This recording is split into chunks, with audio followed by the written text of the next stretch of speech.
So, yun guys, good evening. Time check, 6:14 p.m. Nag-record ako today or tonight kasi um,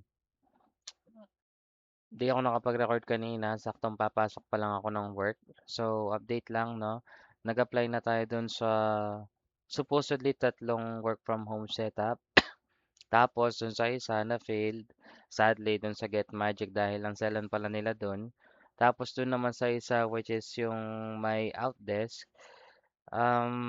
Need nila talaga is currently unemployed or else hindi sila tumatanggap or di sila nagmo-moonlighting.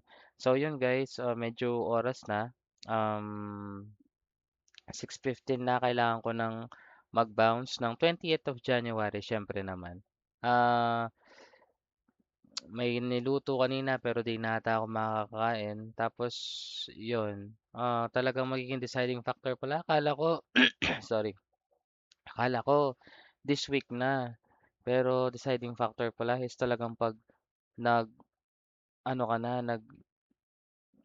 nag-pass ka na ng resignation letter at may COE ka na sa previous work mo. So yun lang, medyo nalungkot na akala ko while waiting, yung alam mo yun, akala mo lahat ng mangyari aayon sa'yo, pero hindi pala siya.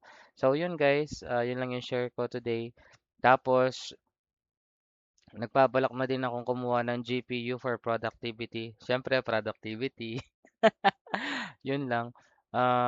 Pahirapan ng GPU ngayon. So, kailangan magpa, tawag dito, magpa-reserve. So, yun. Puyat-puyat neto, 3 oras lang yung tulog. Tapos bukas pupunta pa ng Marky. Yun lang guys. Kita-kits tayo bukas.